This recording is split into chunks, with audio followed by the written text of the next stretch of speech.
If you need some coins to add some ballers to your team, make sure you go ahead and check out mudreserve.com.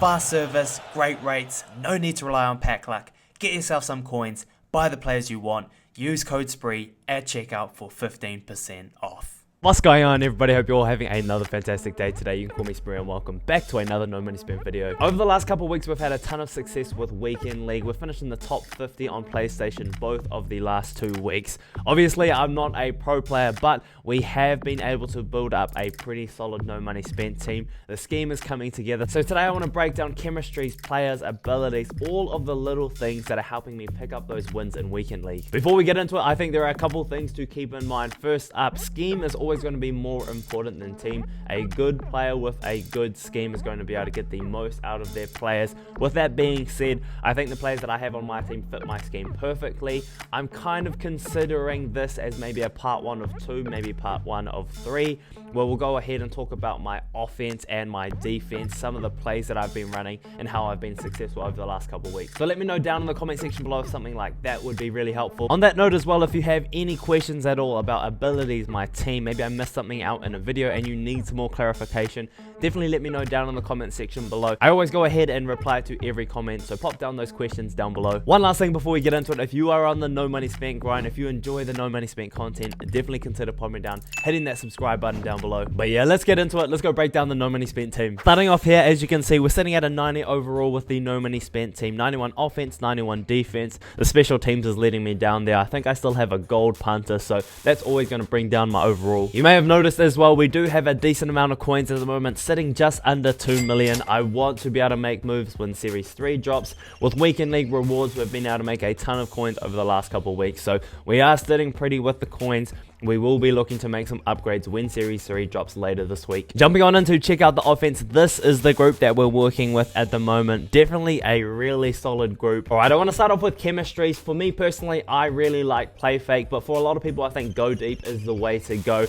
If you don't have the best possible wide receivers, you want to try and make sure your wide receivers hit 90 deep route running. That's going to give you the best chance possible to be able to beat man coverage. When you're going for those deep routes, those plays can easily be one play touchdown. So for a lot of people, I think that is going to be the move. But for me, I really like play fake. You get the boosted throw power and the boosted pass blocking, just like go deep. But most importantly, I get a little bit of short route running and medium route running with this particular chemistry. When we look at my wide receivers like Calico, he already hits that 90 deep route running threshold, so he's going to be able to get those quick cuts for those deep plays. More importantly, I want to give him the best chance to be able to get separation on short and medium routes as well, so that play fake is going to get those up to 90 as well. Now we're currently rolling with a 49ers half theme team. It's going to give key boost to a bunch of our players, +1 speed, change of direction, agility, all super clutch. On offense, it's going to affect guys like Reggie Bush and Raheem Mostert. Those guys are going to be even faster. It is going to be even more helpful for the defense. I definitely think building half theme teams are a really good way to give some boost to some of your really key players. The last chemistry that we have that is going to affect the offensive side of the ball, we have Brawler. I've been running it for a little while now, +2 strength, +2 speed. I have been going with it. I thought it would be really good. I've heard a lot of people talk about Sprinter being the better of the 2 options, so I'm thinking about changing it, trialing out Sprinter for the next couple weekend leagues. But I definitely think it is a worthy investment, especially with the price of training probably dropping with Series 3 coming out later this week. I definitely go ahead, spend up big, pick up a ton of training and boost up every single one of your players, +2 speed on your entire team. That is definitely a worthy investment. Now if we focus on the players that I'm working with at the moment, I think it's clear we don't have the best players at every position. I think Terry McLaurin might be the only guy that might be the best player at his position at the moment. But what I've really focused on is getting as much value from key positions as I can. So if we look at the offensive line, I don't have these guys fully boosted up. Quentin Nelson, I have fully boosted up because I had his card NAT, so that was just kind of by chance. I wouldn't have gone ahead and invested a ton of coins into the offensive line. Now I'm currently rolling with abilities on both of my tackles. We can talk about those abilities in a little bit.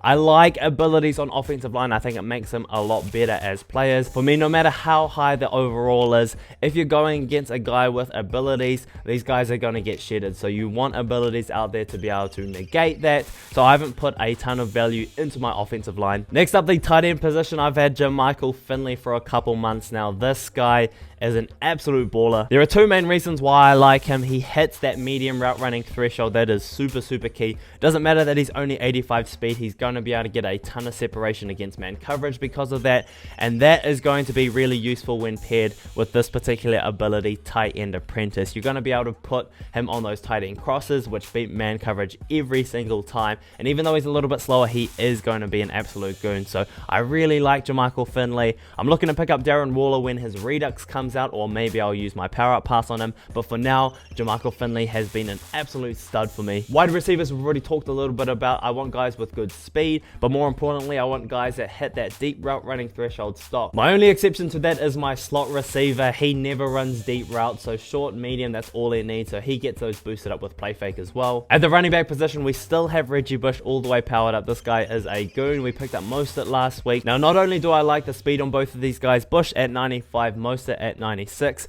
when we have a look at their abilities, they both can get backfield master. More hot routes for our running back. We're going to be able to put them on ghost routes, on table routes, on Texas routes. Really good to beat man coverage. They're also going to have improved catching, and all of that for only 1 AP. How good, how cheap is that? And last but definitely not least, we have our starting quarterback, Josh Allen, the goon himself. Now, this guy might not be as good as Dante Culpepper, but he has really good speed, really good throw power, and when we have a look at his abilities, he gets the most overpowered ability in the game, and that is Gunslinger. Faster throwing animations, better velocity on bullet passes for 1 AP. This is a game changer for any passer. This is probably the must-have ability to have on offense, in my opinion. Set feed lead is also really good, but for 2 AP, that's a little bit more expensive. For only 1 AP, you get something that really makes a huge difference for your scheme. So I definitely recommend going ahead, trying to figure out some guys that can get Gunslinger, and going ahead and adding them to your team. Now, I know I got a little excited and talked about a few of the abilities already, but going through and checking out all of the ones we have on the offensive side of the ball, we've got Reggie Bush here, backfield master. We talked about that. Such a good ability, especially for 1 AP. Moving over to Reggie Wayne, he has slot apprentice, again only 1 AP.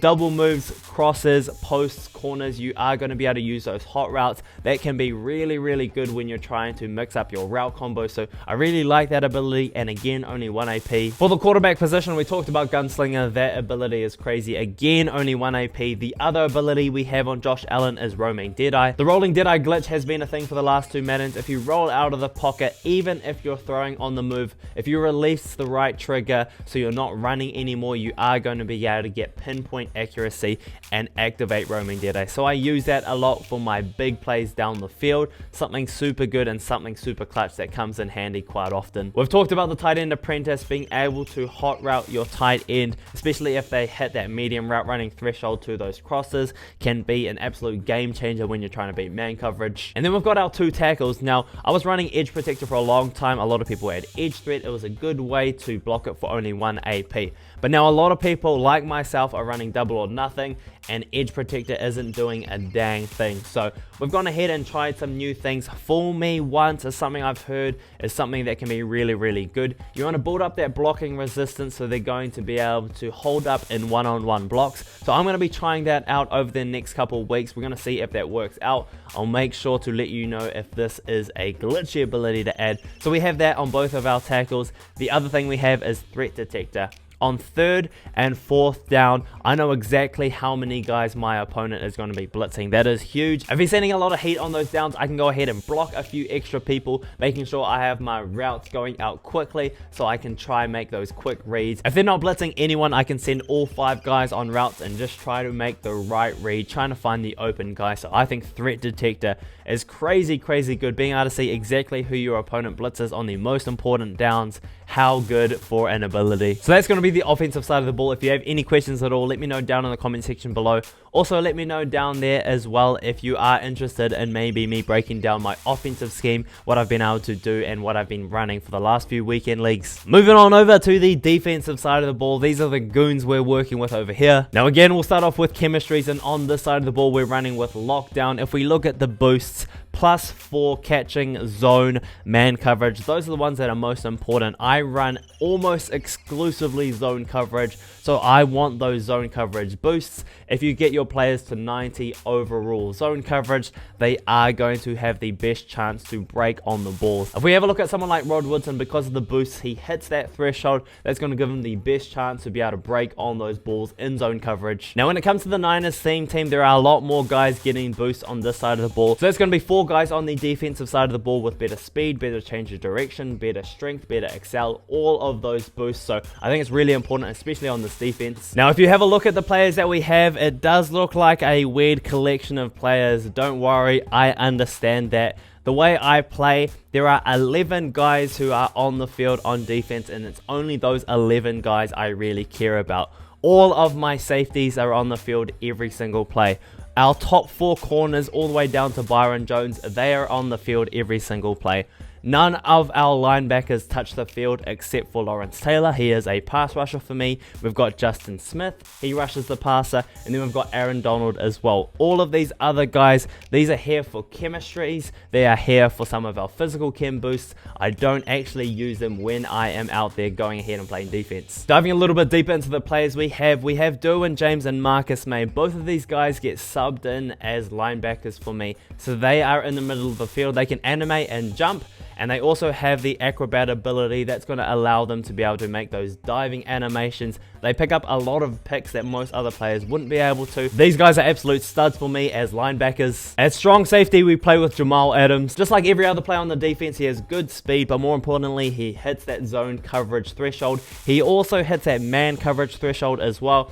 That way, if we go ahead and man him up, he's going to have a solid chance to be able to stop players. The final safety we have is going to be our user. We use him at middle linebacker. That is our guy, Taylor Mays. Now, I don't think it's unreasonable to say that Isaiah Simmons might still be the best user in the game, but I really like Taylor Mays. He is really tall. He does have a little bit of a speed boost because he is a Niner, and he does have all those physical chem. So 94 speed for me, a really, really good user, a clutch player for me. He makes a lot of plays for me. If we have a look at the abilities though, combined with his physical stats, these are going to make him a absolute goon as a user. Secure tackler. When I'm going for those conservative tackles, I'm going to get those warp animations, and I'm going to be able to make plays that most other players aren't going to be able to do. Pursuit angles in this game are really bad at times, so having something like this really helps out. Usering is really important when you're trying to stop the run.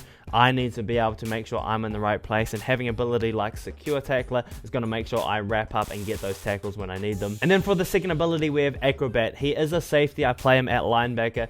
Because he is a safety, he gets all those jumping animations, which is super clutch. But sometimes acrobat just goes wild, and you're able to get those diving animations that no one else would get. So I think as a user, those two abilities together, which only cost 2 AP, a really, really good combination. Now, if we have a look at the cornerback group, I have 4 guys that are on the field every single play, 3 of them playing the cornerback position. All of my corners have similar stats. They all have high speed. They also hit those elite thresholds, 90, 90 for zone and man coverage. So that's all I'm really looking for from my corners. The other corner that we have is Byron Jones, and I actually use him as a free safety in my scheme. Like all of my other corners, he has good speed, he has good coverage, but when we have a look at his abilities, right, we go on down. Deep in zone knockout is what I'm using on him at the moment. If you've watched a couple of my gameplays, you know I run a ton of cover 3. That is my base scheme. I like to adjust a lot out of it. This guy plays free safety for me. Essentially, he's going to be in the middle of the field trying to take away a lot of things. Deep in zone knockout. When people are going for those cover 3 beaters, he is going to be able to react really, really quickly because of this ability. On post routes over the middle, he's also going to be able to break on the ball like an absolute demon, like no one else can. This ability has bailed me out a ton of times. When you're going up against guys with Gunslinger, those throws are so quick. Having an ability like this to be able to take away some of those throws over the middle is super, super clutch. The way I like to use him, I like to bring him down about 10 yards from the line of scrimmage. As he's dropping back, he's going to be able to obviously play the deep zones, but he's also going to be in a position to be able to break on those post routes. He's going to be able to either knock the ball out because of the ability or even get a ton of picks. So I really like this ability. It only costs 2 AP because he is a zone corner. That's why I have him at free safety. I was using Rod Woodson, but because of his archetype, it would actually cost 3 AP to use use him in this particular position as well. So that's why we have Byron Jones at free safety. And then finally, we've got our defensive line. We run Justin Smith, we run Aaron Donald, and then we also run Lawrence Taylor. Now, in terms of abilities for these guys, we are rolling with double or nothing. Grant's dominant pass rush wins at twice the cost. That means if you have 2 or more pass rushing points saved up, this is going to be able to go crazy, and you're going to get maybe some of those bull rush animations, those quick shed animations, and you're going to be able to get to the passer. This ability is only 1 AP. Sometimes it can go absolutely crazy for you and just get constant sheds. So I definitely think it's a good ability to have. Now, we've talked about most of the abilities so far. We haven't talked about Aaron Donald. He's running with defensive rally. I don't know if this is the best use of my AP, but you are going to get +1 pass rush point to all of my linemen on 3rd and 4th down. When you combine that with double or nothing, you're going to be able to get those edge rushes coming off screaming, being able to get those good animations. So that's what we're rolling with in terms of pass rush. Everyone else we've covered, and I think this is a perfect use for my particular scheme of all of my 10 AP. So that's going to be the defense we're working with. If we have a look at the defense, they're not the most expensive guys in the game. Derwin James around 100k, Marcus May maybe 150. Obviously I've powered up a ton of these guys. I know Lawrence Taylor's probably sitting around 150, 200k, maybe a little bit more. I haven't checked his price recently. Jamal Adams I have a power up pass on. Taylor Mays might be my most expensive guy on defense, but a lot of these other guys, they are good solid budget options. 100k for one of the best corners in the game like Snead. Guys like Rod Woodson, Dion Jones, Byron Jones as well. Not the most expensive cards at their positions, but definitely do the job for me. So this is the team that we're working with. Those are the abilities, those are the chemistries. Like I talked about earlier, if you are interested in a breakdown of the scheme, especially the defensive side of the ball, I think the defensive is probably the one that's going to be more valuable to people. Definitely let me know down in the comment section below. But yeah, that is going to be it for today, folks. Just a little bit of a breakdown of where the No Money Spent team is at, the abilities I like, the players that I am using, some of the things I'm thinking about moving forward with the team as well. So I hope you enjoyed yourselves. I hope you found it useful. Thank you very much for coming through. Take it easy, everyone. You can call me Spree, and we out.